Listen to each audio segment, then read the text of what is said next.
அரங்கம் மேலூரில் 37 அடி ஆஞ்சநேய சுவாமி கோவில் மகா கும்பாபிஷேக திருவிழா நடைபெற உள்ளது. நாள் 25/3/2026 புதன்கிழமை.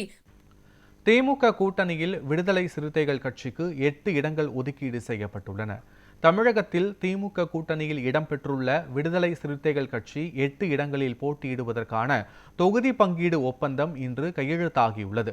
இதில் திமுக சார்பில் முதலமைச்சர் ஸ்டாலின் மற்றும் விடுதலை சிறுத்தைகள் கட்சி தலைவர் திருமாவளவன் ஆகியோர் கையெழுத்திட்டுள்ளனர். அதன்படி தமிழக சட்டமன்ற தேர்தலில் விடுதலை சிறுத்தைகள் கட்சி 6 தனி தொகுதிகளிலும் 2 பொது தொகுதிகளிலும் போட்டியிடுவது என முடிவு செய்யப்பட்டுள்ளது.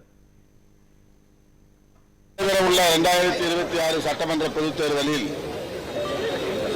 திராவிட முன்னேற்ற கழக தலைவர் மாண்புமிகு முதலமைச்சர் மு.க. ஸ்டாலின் அவர்களும் விடுதலை சிறுத்தைகள் கட்சி தலைவர் திரு திருமாவளவன் அவர்களும் இன்று 24/3/2026 தொகுதி உடன்பாடுகள் குறித்து கலந்து பேசியதில் மதச்சார்பற்ற முற்போக்கு கூட்டணியில் இடம்பெற்றுள்ள விடுதலை சிறுத்தைகள் கட்சி தமிழ்நாட்டில் மொத்தம் 8 சட்டமன்ற தொகுதிகளில் போட்டியிடுவது எனவும் அவற்றில் 6 தனி தொகுதிகளிலும் 2 பொது தொகுதிகளிலும் போட்டியிடுவது எனவும் முடிவு செய்யப்பட்டது.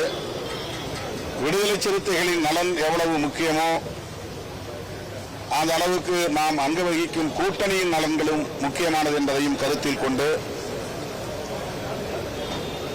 இந்த முடிவுக்கு விடுதலை சிறுத்தைகள் கட்சி உடன்பட்டிருக்கிறது.